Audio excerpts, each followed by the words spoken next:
सबसे पहले तो मैं ये बता दूं कि जो कोचिंग इंस्टीट्यूट है उसके नाम से मुझे हमेशा चिढ़ है। अगर हम कोई ऐसी कॉम्पिटिटिव या नेशनल लेवल के एग्जाम के लिए प्रिपरेशन कर रहे हैं तो जो वो हम्म। एटीट्यूड होना चाहिए, जो सीरियसनेस होनी चाहिए, वो हम्म। कहीं पर भी मुझे दिख ही नहीं रहा था। सब लोग लगे थे मार्केटिंग कर रहे हैं अपना। जो एक्सरसाइज था उसमें मुझे ये दिखा कि जो एक सीरियसनेस जो होनी चाहिए ड्यूरिंग प्रिपरेशन, वो यहाँ पर ही मुझे दिखी, इसलिए मैं यहाँ पर छुड़ा। That was the reason. आपको भी ये फीडबैक मिलना चाहिए कि why are you different than hmm. Rest of the other. तो मेरा रूटीन ये रहता था कि मैं एफएलटी के बाद नहाने जाता था। तो नहाते नहाते वो पूरा माइंड में रिव्यू में करता था कि कहाँ पर गड़बड़ हो रही है। तो जो नेगेटिविटी थी वो भी चली जाती थी और मैं वापस आता था। और 45 मिनट्स के अंदर में वो तो अगर आपके दिमाग में ये है कि मुझे ये चीज नहीं आती, ये मेरा वीक पॉइंट है, तो कई लोग क्या करते हैं, वो वीक पॉइंट की जो फॉर्मूला है वो टेस्ट के 5 मिनट पहले वो एक रीड थ्रू कर लेते और एफएलटी देते थे। तो उसका कुछ मतलब नहीं रहता था। तो मैं पूरा रेंडमली टेस्ट देता था। मतलब कोई प्री डिफाइंड नहीं था कि मुझे रिवीजन क्या चल रहा है और मेरा एफएलटी क्या जाए, दोनों इंडिपेंडेंट वे में चल रहे थे। एग्जाम के दिन मुझे मेरे पापा ड्रॉप करने गए थे वहां पर सेंटर पर। तो वहां पर भी जाकर मैंने बैठा और मैं पूरा एकदम माइंड रिलैक्स था मेरा। तो तब भी मेरे दिमाग में थॉट है कि इतना रिलैक्स में क्यों हूँ, मतलब कुछ गलत तो नहीं होना। लेकिन जैसे ही एग्जाम स्टार्ट हुआ तो पूरी तरीके से। First of all, congratulations, Priyanshu, for such a great rank in GATE 2023. Thank you very अपने मच सर। बैकग्राउंड के बारे में सबसे पहले बताओ, कहाँ से हो, कहाँ से एजुकेशन हुआ, घर में कौन कौन है? ओके, सो मैं बेसिकली वैसे तो मैं राजकोट गुजरात से हूँ। हम्म। सो मेरी स्कूलिंग राजकोट में हुई थी। उसके बाद में मैंने ट्वेल्थ साइंस नहीं लिया, मैंने डिप्लोमा किया था। So okay. गवर्नमेंट पॉलिटेक्निक से मैंने डिप्लोमा किया and after that bye lateral entry जिसे कहते हैं, तो directly third semester under graduate में मुझे एडमिशन मिला। सो फर्स्ट के 2 सेमेस्टर मुझे नहीं करने पड़े। सो इस तरीके से मैंने अंडर ग्रेजुएट किया अहमदाबाद से, विश्वकर्मा गवर्नमेंट इंजीनियरिंग कॉलेज से। So okay. 2022 में मैं पास आउट हुआ। अच्छा, तो प्रियांशु, मेरे को सबसे पहली चीज तो ये अच्छा लगा जान के कि डिप्लोमा से तुमने बीटेक किया और उसके बाद एक अच्छी रैंक तुमने लाई। एक आई एम श्योर तुम एक बहुत इंस्पिरेशन बनोगे बहुत से ऐसे स्टूडेंट्स के लिए जो डिप्लोमा से अपनी शुरुआत करते हैं। बट गेट के बारे में इन जनरल तुम्हें पता कैसे चला? ओके, सो मेरा वो जो एक तरीके से स्ट्रगल बोल सकते हैं, वो स्टार्ट ही वहां से हुआ था कि मैंने डिप्लोमा ले लिया। तो उसके बाद में मुझे लेने के बाद पता चला कि अगर आपको जैसे आईआईटी और ये सब चीज़ें करनी है, उस लेवल तक जाना है, तो वहाँ पर तो अगर जेडबलई और एडवांस के बारे में मुझे पता चला, लेकिन उसके लिए ट्वेल्थ साइंस मैंडेटरी था। तो वो एक मेरे लिए ब्लॉकेज बन गया था कि अब वहाँ से निकले कैसे। तो उसके बाद में मैंने सर्च किया तो मुझे पता चला कि नहीं, ग्रेजुएशन के बाद भी गेट है, एक एप्टीट्यूड टेस्ट है जिसे देकर आप मास्टर कर सकते हो, कोई भी आईआईटी या आईआईएससी से आप कर सकते हो, एनआईटी से। तो बेसिकली मेरा गोल था कि एरोस्पेस इंजीनियरिंग में मुझे जाना था मैकेनिकल के बाद में। तो वो फिर मेरे माइंड में स्टक कर गया कि अभी तो अपना जो गोल है होना चाहिए वो गेट ही होना चाहिए। अच्छा, जो प्रिपरेशन स्टार्ट की फिर तुमने जब गेट के बारे में पता चला, तो वो कौन से ईयर से प्रिपरेशन की? सिंसियर वाली प्रिपरेशन एकदम? सिंसियर वाली मैंने दिस ईयर ही की थी। लेकिन वेरी सिंसियर वाली थोड़ी अलग कही जा सकती है, क्योंकि क्यों है, जो ट्वेल्थ साइंस किया है अगर किसी ने, तो उसका जो मैथमेटिकल बैकग्राउंड है वो एकदम टॉप लेवल का होगा। लेकिन मेरा कोई मैथमेटिक्स में बैकग्राउंड था ही नहीं, इंजीनियरिंग मैथमेटिक्स कैलकुलस वो सब। तो मुझे वो बेसिक फंडामेंटल से स्टार्ट करना पड़ा। सो हम्म। दैट्स वाई मैंने थर्ड ईयर में जब मैं एंटर हुआ तभी मुझे पता चल गया था कि पहले फंडामेंटल मैथमेटिक्स को क्लियर नहीं करेंगे तो आप बाद में आगे जाके वो कहीं ना कहीं आपको अ, वो बिल्कुल डिफिकल्टी रहने फंसेगा वाली ये। है। वो कोई भी डेरिवेशन आप स्ट्रेंथ ऑफ मटेरियल्स का कर रहे हैं, फ्लूइड मैकेनिक्स, तो वहां पे आपको हाँ, इंटीग्रेशन करना है, डिफरेंशिएशन करना है, पार्शियल तो डिफरेंशियल है। पार्शियल डिफरेंशियल है, कब करना है, क्यों करना है, तो वो तो बेसिक्स ऑब्वियसली। वही मैं जो बोल रहा था कि तुम एक इंस्पिरेशन इसीलिए हो बहुत से स्टूडेंट्स के लिए कि कई से डिप्लोमा स्टूडेंट सेल्फ डाउट करते हैं कि यार हम कर पाएंगे कि नहीं कर पाएंगे। हाँ, तो आई एम वो श्योर मेंटालिटी अगर रहती है। तो उसी के रिगार्डिंग बता रहे थे तुम, कंटिन्यू करो। पहले माइंडसेट ऐसा था कि अगर कोई इंटीग्रेशन कहीं पर दिखा तो वो स्किप कर देना है, डिप्लोमा के टाइम पे। लेकिन अब जब पता चलने लगा तो फिर उसमें मजा आने लगा। और वहाँ उसकी जहाँ जहाँ एप्लीकेशन होती थी, जैसे फ्लूइड डायनेमिक्स में काफी एप्लीकेशन होती है, फिर हीट ट्रांसफर में, डिफरेंशियल इक्वेशंस में, तो वहां पर मजा आने लगा कि ये तो अच्छी बात है, अपने को समझ में आ रहा है कि जो मैकेनिक्स फंडामेंटली लेवल पर कैसे काम करती है सारी चीजें। सो वहां से मैंने स्टार्ट किया, और उसके बाद में जब गेट की प्रिपरेशन स्टार्ट की 2022 में, तो फिर मैंने सबसे पहले जो अपने वीक सब्जेक्ट थे, जो मुझे पता है कि मैंने नहीं पढ़े अच्छे से, जैसे स्ट्रेंथ ऑफ मटेरियल हो गया, थर्मोडायनेमिक्स हो गया, तो उनको मैंने पहले क्लियर किया, क्योंकि मुझे पता है अगर वीक पहले क्लियर हो जाएगा तो बाद में एप्लीकेशन तो अपने आप आ ही जाएगा, हीट ट्रांसफर है या फिर दूसरे है जो। सही सही अप्रोच यूज की। इनफैक्ट इस ईयर तो गेट में एप्लीकेशन बेस्ड टॉपिक्स कम ही आए हाँ। समहाउ। मशीन डिजाइन बहुत कम आया, अप्लाइड हाँ। थर्मोडायनेमिक्स काफी कम आया, थ्योरी ऑफ मशीन्स काफी कम आया, तो एप्लीकेशन वाले सब्जेक्ट्स तो कम ही आए। बट वो तुमने काफी सही अप्रोच यूज की। इनफैक्ट ये बहुत ही एक जेनेरिक अप्रोच है जो सभी स्टूडेंट्स यूज कर सकते हैं, कि हमेशा आप वेटेज के हिसाब से मत देखो। कई स्टूडेंट्स सोचते हैं अरे इस सब्जेक्ट का वेटेज ज्यादा है, इसको पहले पढ़ लेता हूँ। नहीं। आप बेसिक से देखो कि कौन से बेसिक सब्जेक्ट्स हैं, उनसे आप स्टार्ट करो और फिर उसके आगे बढ़ो। वो ही आपकी प्रिपरेशन में एक हेल्पफुल तरीका बनेगा। तो प्रियांशु, ये फर्स्ट ही अटेम्प्ट था गेट का? नहीं, ये मेरा थर्ड अटेम्प्ट था। थर्ड अटेम्प्ट था। इससे पहले वाले अटेम्प्ट्स के बारे में थोड़ा बताओ कि व्हाट वेंट रॉन्ग, या क्या पता कुछ लर्निंग तुम्हें मिली जो स्टूडेंट्स को हेल्प करे। हाँ, तो फर्स्ट जो मेरा अटेम्प्ट था वो थर्ड ईयर में ही था, 2021 में था।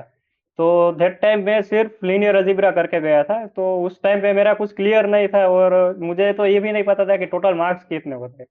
लेकिन जब मैंने एक पेपर रीडिंग करना स्टार्ट किया, तब धीरे धीरे मुझे ये आइडिया लगने लगा कि जो क्वेश्चन है वो इतने भी ज़्यादा डिफिकल्ट नहीं है, क्योंकि एक्चुअली मैंने डिप्लोमा में भी वो सब्जेक्ट करके रखे थे, और डिग्री में मैं वापस कर रहा था। तो सिर्फ वहाँ पर थोड़ा सा ये था कि कॉन्सेप्ट ठीक से, वो क्यों ना कहते हैं ना, इंटरकनेक्टेड कॉन्सेप्ट नहीं थे।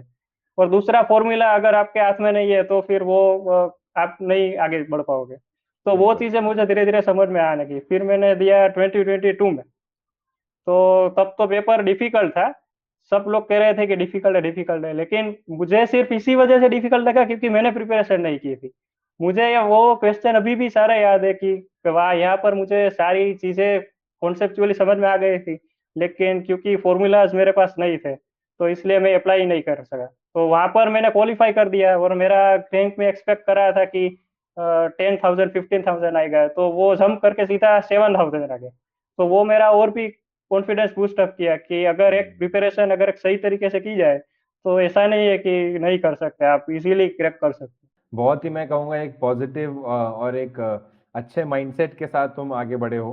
कभी ये अपने ऊपर सेल्फ डाउट नहीं किया है कि मैं कर पाऊंगा या नहीं कर पाऊंगा। फेलियर में भी देखा है कि चलो अगर मैं इतनी मेहनत में इतना कर रहा हूँ तो और मेहनत करके तो डेफिनेटली हो पाएगा।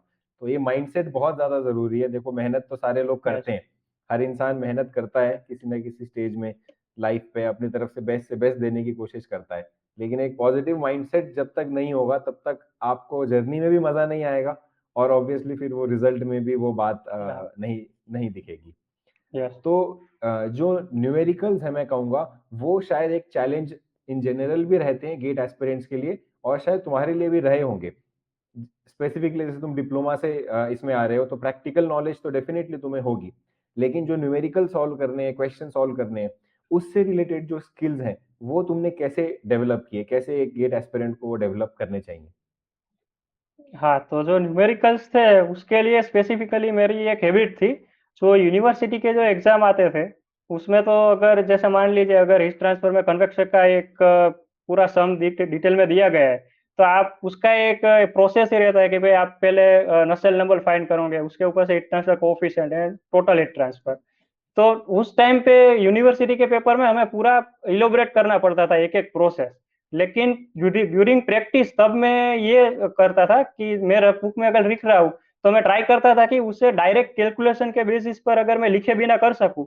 तो यूनिवर्सिटी में तो मुझे वो ज्यादा काम नहीं आएगा क्योंकि वहां पर लिखना पड़ता है, लेकिन गेट में मुझे ज्यादा काम आएगा कि जितना कम से कम शॉर्टेस्ट टाइम में उसे डायरेक्टली अगर आप कैलकुलेटर से या फिर फॉर्मूला को अगर आप डिराइव करके उसमें सिर्फ आंसर डाल के डायरेक्ट अगर आप आंसर लेके आ सकते हैं, तो आपका टाइम काफी बच जाता है। तो जो हम्म। वहां पर जो लोग कहते थे कि 15 मिनट में अगर आपको क्वेश्चन कंप्लीट करना है यूनिवर्सिटी में, तो वो मैं आराम से 3 या 4 मिनट में कर देता था। तो वहां से धीरे धीरे प्रैक्टिस शुरू हो गई। आई थिंक मुझे लगता है कि जो लंबे क्वेश्चन है वो सभी शायद हीट ट्रांसफर में भी है, और हम्म। दूसरे सब्जेक्ट में है, लेकिन हीट ट्रांसफर में क्योंकि कोरिलेशन वो ज्यादा रहते हैं, तो आपकी जो एक्यूरेसी हो और दूसरी जो चीजें यानी सिलीमेट्रिक है उसकी प्रोबेबिलिटी ज्यादा वहां पर हम्म रहती है। तो वो एक हैबिट पड़ गई थी कि वहां से ही प्रैक्टिस करता आया था, तो प्रिपेयर गेट की प्रिपरेशन जब मैं कर रहा था तब तक मैं कॉन्फिडेंट हो चुका था, नहीं न्यूमेरिकल में तो इतना ज्यादा डिफिकल्टी नहीं हो सकती। हम्म। तो न्यूमेरिकल्स जो है हमेशा ही शुरू से ही एक न्यूमेरिकल ओरिएंटेड माइंडसेट रखा तुमने, ये मैं हाँ, बोलूंगा। अंडर ग्रेजुएट से ही, हाँ, अंडर यूनिवर्सिटी ग्रेजुएट के से ही। एग्जाम से ही। ऐसा नहीं है कि यूनिवर्सिटी के लिए पढ़ रहे हैं तो माइंड में ये नहीं है कि न्यूमेरिकल छोड़ो मार्क्स आ जाएं बस डेरिवेशन कर हाँ दें नहीं, वो ना, जैसे। वहां पर भी मैं फोकस यही रहता था कि अगर ज्यादा से ज्यादा न्यूमेरिकल में अगर आप मार्क कैचअप कर सकते हो तो आगे चल के आपको कॉम्पिटिटिव एग्जाम में, क्योंकि न्यूमेरिकल बेस्ड ही सारी चीजें होती है। क्योंकि यूनिवर्सिटी के एग्जाम्स में क्या होता है जनरली, एक ये माइंडसेट होता है कि अरे टीचर तो देखेगा कितना लंबा हाँ आंसर है तो उसमें कहानी बना हाँ बना के लिखो मार्क्स मिलेंगे। तो हाँ जनरली ये माइंडसेट के साथ लोग अपनी यूनिवर्सिटी में अटेम्प्ट करते हैं, प्रिपेयर करते हैं, बट शुरू से ही जो माइंडसेट तुमने न्यूमेरिकल का बनाया, ऑब्वियसली धीरे धीरे धीरे करके वो इम्प्रूवमेंट हाँ, वो एक्यूरेसी धीरे स्पीड। धीरे इम्प्रूवमेंट। और एक्यूरेसी का भी वो ये था कि उस टाइम पे तो क्या, यूनिवर्सिटी के पेपर में वो एक स्पेसिफाइड रेंज नहीं मिलती आपको कि इसी रेंज में आंसर लाना है, वो सिर्फ वहां पर एक प्रोसीजर देखते हैं। लेकिन जब मैं गेट में शिफ्ट हुआ तो यहाँ पर पता चला कि एक स्पेसिफाइड रेंज है, उस रेंज के अंदर हम्म आंसर लाना चाहिए। तो फिर मैंने एक्यूरेसी पे भी ध्यान देना स्टार्ट किया कि नहीं, आप कोई भी मतलब राउंड ऑफ करके कुछ भी नहीं लिख सकते, उसके जो स्पेसिफाइड रूल है डिफाइंड, वही आपको फॉलो करने पड़ेंगे। बिल्कुल बिल्कुल, स्पेशली इस बार जैसे कई स्टूडेंट्स सोच रहे हैं कि काफी टाइट रेंज दी है गेट ने, हाँ वो उसके पीछे वजह वही है कि जहां पे उन्होंने एरर की है छोटे छोटे राउंडिंग ऑफ में, वो रेंज से बाहर हो रहे हैं इस बार आंसर में। डेफिनेटली। अप टू 3 प्लेसेस को उन्होंने थर्ड प्लेस को राउंड ऑफ नहीं किया, या सीधे ही हाँ काट के 1 प्लेस लिख दिया। छोटी छोटी चीजें हैं, तो वो शुरू से ही ध्यान रखना इंपॉर्टेंट है, वरना एंड में पूरे कॉन्सेप्ट जानने के बाद, सारा प्रोसेस सही करने के बाद, सब पढ़ने के बाद एक राउंड ऑफ की नहीं। वजह से आपका आंसर नहीं आया तो वो बहुत चुभता है फिर वो बाद में, हाँ, जब आंसर की रिलीज करता है गेट अपनी।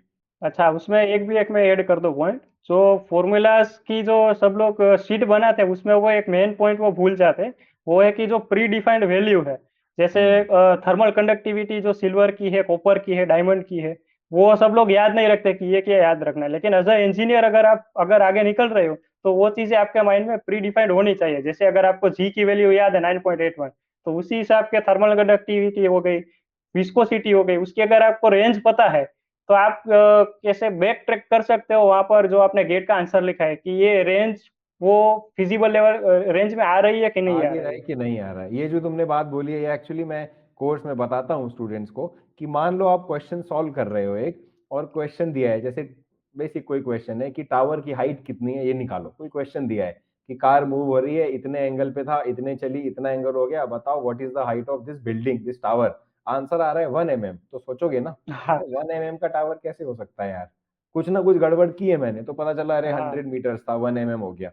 लेकिन विस्कोसिटी में अगर मैं आपको कोई रैंडम सा नंबर बोल दूं तो आपको फील ही नहीं है उसका, आपको लगेगा हाँ ये भी हाँ सही वैल्यू है। थर्मल कंडक्टिविटी, हाँ ये भी, तो आपको पता होना चाहिए कि जनरली वॉल की थर्मल कंडक्टिविटी कितनी है, एस्बेस्टॉस की हाँ थर्मल कंडक्टिविटी कितनी है, ताकि कोई क्वेश्चन आए तो आपको रेंज में पता हो गया यार मेरा एक लॉजिकल आंसर आ रहा है या इलॉजिकल आंसर आ रहा है। तो हाँ ये भाई। चीज जो तुमने बताई बहुत ही यूजफुल चीज है, एज एन इंजीनियर भी आनी चाहिए और एज गेट एस्पिरेंट भी आपको मदद करेगी न्यूमेरिकल्स में वो चीज। अच्छा प्रियांशु, इसमें जो तुमने टेस्ट अटेम्प्ट किए, अभी मैं देख रहा था जस्ट इंटरव्यू से पहले, जो मार्क्स हैं तुम्हारे एफएलटी में, जितने आए हैं एक्सर्जिक के एफएलटी में, ऑलमोस्ट उसका मैंने एवरेज लिया, गेट में ऑलमोस्ट उतने ही बने, मैंने तुम्हारे लास्ट 3 टेस्ट का एवरेज लिया, हाँ जिसमें कि 65, 67 और 75 मार्क्स थे हाँ नीचे से ऊपर, और उसका हाँ। एग्जैक्ट एवरेज आ रहा है 69 मार्क्स, ऑलमोस्ट जितने अभी तुम्हारे आए हैं। तो उसके बारे में क्या तुम्हारा कहना है, एफएलटीज के बारे में, और ओवरऑल उसके मार्क्स को कैसे स्टूडेंट्स लें? ओके, सो एफएलटी का जो सबसे एक होता है ना कि सिलेबस पूरा कंप्लीट हो गया है, तो फिर कई सारे स्टूडेंट होते हैं कि जो ज्यादा कॉन्फिडेंस में आ जाते हैं कि चलो अब एफएलटी लगाएंगे तो उसमें तो 90% मार्क तो मतलब लिखे ही लिखे हैं। लेकिन ऐसा कुछ नहीं है। सो मेरी जो फर्स्ट एफएलटी थी एक्सेल की, सो आई थिंक उसमें मेरा 53 मार्क्स आए थे। तो तभी से वो मैंने दिमाग में रहता था कि 53 मार्क आए आ रहे हैं अभी, तो उसमें इम्प्रूवमेंट किस तरीके से होगा, और अगर मैं इसके पॉजिटिव लूँ तरीके से लूँ या फिर नेगेटिव तरीके से लूँ तो क्या इम्पेक्ट आएगा। तो मैंने ये स्ट्रेटेजी ये कर दी थी कि मैं एफएलटी देता था, उसमें मेरे मार्क्स नॉर्मली कम रहते थे, जैसे कि अगर 70 या 60 के आसपास रहते थे। तो 2-3 मिनट के लिए आप जो मार्क्स देखते हो तो आपके दिमाग में नेगेटिविटी स्टार्ट हो जाती है कि ये मार्क्स आएंगे नहीं, क्या करूंगा, ये करूंगा। तो मेरा रूटीन ये रहता था कि मैं एफएलटी के बाद नहाने जाता था। तो नहाते नहाते वो पूरा माइंड में रिव्यू में करता था कि कहाँ पर गड़बड़ हो रही है। तो जो नेगेटिविटी थी वो भी चली जाती थी और मैं वापस आता था। और 45 मिनट्स के अंदर में वो पूरी तरीके से वो डिटेल में एनालिसिस करता था कि कहाँ पर गड़बड़ हो रही है। और एनालिसिस में भी मैं आंसर कभी मैंने मुझे याद नहीं कि मैंने देखा ही नहीं। वो आंसर जहाँ में मेरा गलत हो गया वो क्वेश्चन को मैं फिर से रीड करता था और अपने तरीके से फिर से सोल्व करने की कोशिश करता था जब तक आंसर नहीं आ जाता। क्योंकि अगर डायरेक्टली आप आंसर देख लेते हो तो फिर उसका कोई वैल्यू ही नहीं, वो आपने कुछ सीखा ही नहीं वहां से। सही सो बात। इस तरीके से मैं एनालिसिस करता था एफएलटी का। काफी सही टिप जो तुमने दी है, ये मुझे काफी पसंद आई ये वाली टिप। और थोड़ा एनालिसिस के बारे में बताओ, टेस्ट सीरीज का कैसे करते थे? आई एम श्योर बहुत स्टूडेंट्स को हेल्प मिलेगी उससे। ओके। सो एनालिसिस में तो यही रहता था कि मैं जो अगर आप एफएलटी देने जा रहे हो या फिर अगर सब्जेक्ट वाइज टेस्ट भी देने जा रहे हो, तो अगर आपके दिमाग में ये है कि मुझे ये चीज नहीं आती, ये मेरा वीक पॉइंट है, तो कई लोग क्या करते हैं, वो वीक पॉइंट की जो फॉर्मूलाज है वो टेस्ट के 5 मिनट पहले वो एक रीड थ्रू कर लेते और एफएलटी देते थे। तो उसका कुछ मतलब नहीं रहता था। तो मैं पूरा रेंडमली टेस्ट देता था। मतलब कोई प्री डिफाइंड नहीं था कि मुझे रिवीजन क्या चल रहा है और मेरा एफएलटी क्या जाए, दोनों इंडिपेंडेंट वे में चल रहे थे। तो उसकी वजह से मुझे मेरे वीक पॉइंट थे वो मुझे जल्दी समझ में आ रहा था कि मेरे वीक पॉइंट कौन से है। जैसे मुझे याद है कि मेरे केटो में गवर्नर है, मेरा वीक पॉइंट है। उसी तरीके से हर एक सब्जेक्ट के वीक पॉइंट मैंने डिफाइन कर लिए थे। तो अगर उसमें मैं किसी भी तरीके से इंप्रूवमेंट कर लेता हूँ तो ओवरऑल मेरा इंप्रूवमेंट हो जाएगा, वो फिर डेफिनेटली आने ही वाला है। तो जितनी जल्दी हो सके एफएलटी का गोल ही मुझे लगता है यही कि आप अपने वीक पॉइंट है या फिर टाइम कंज्यूमिंग पॉइंट है जहाँ पर एक्यूरेसी आपको नहीं अच्छी मिल रही है, वो आपको जल्दी से जल्दी उसको अपने लिए डिफाइन कर लेना है, ताकि आपको पता चले कि किस वे में इम्प्रूवमेंट करना है। ऐसा नहीं है कि सब कुछ फिर से सब कुछ फिर से रिवीजन रिवाइज करने लगना है। जहाँ पर आपको वीक पॉइंट लग रहा है वहां पर उसको ज्यादा टाइम देना है और जो ऑलरेडी आपने करके रखा है उसको आप कम टाइम दे सकते हो। हम्म। तो जो एफएलटीज तुम अटेम्प्ट कर रहे थे एक सब्जेक्ट के, उस बीच ऐसा नहीं है कि बार बार बैठ के फुल रिवीजन कर रहे हो फिर दे रहे हो, ऐसा नहीं किया? रिवीजन की अलग साइकिल चल रही है, उसको रिवाइज कर हाँ रहे हो, वो। और बीच बीच में एफएलटीज अपने अकॉर्डिंगली देते जा रहे हाँ। हो। और उसमें जो जो भी वीकनेस निकल के आ रही है उस पर फिर दोबारा काम करना, नोट्स एक बार देख लेना या थोड़े क्वेश्चन सॉल्व कर लेना, इस तरीके से इस प्रोसेस को कंडक्ट किया, है ना?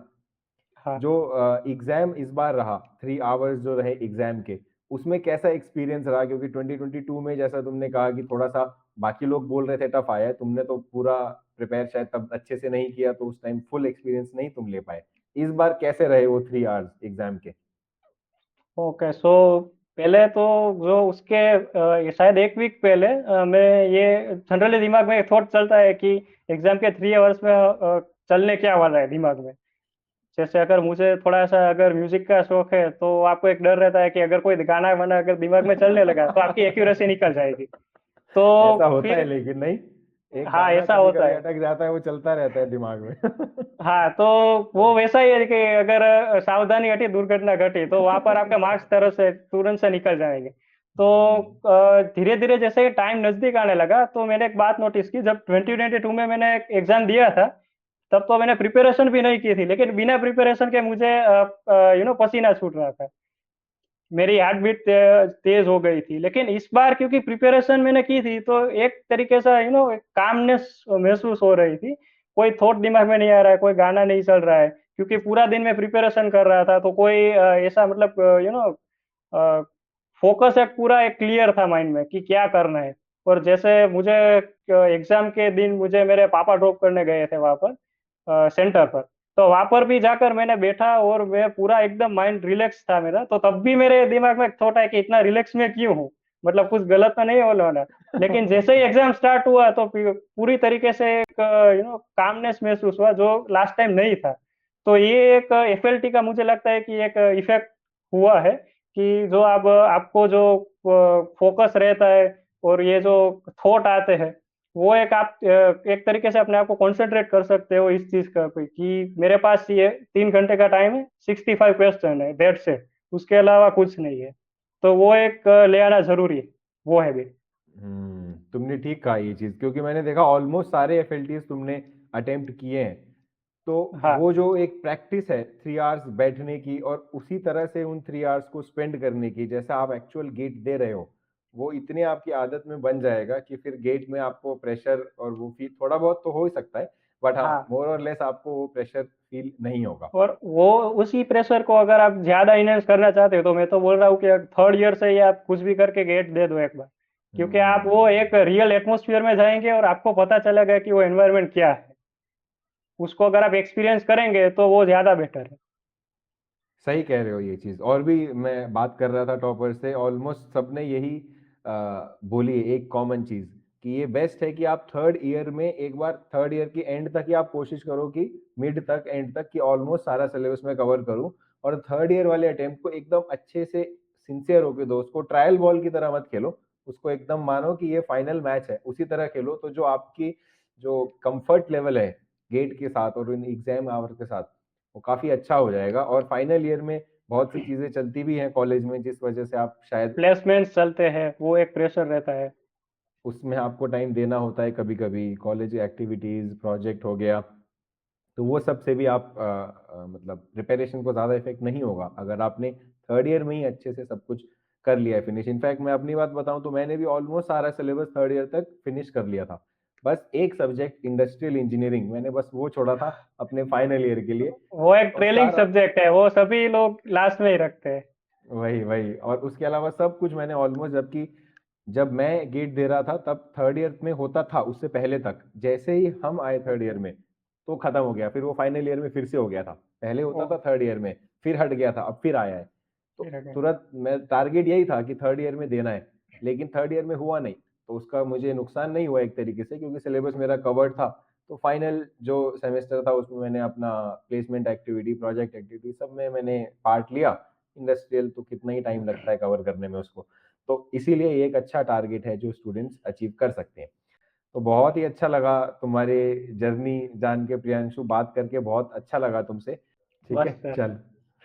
Okay. Okay thank you sir. Priyanshu, take care, bye bye, take care, bye.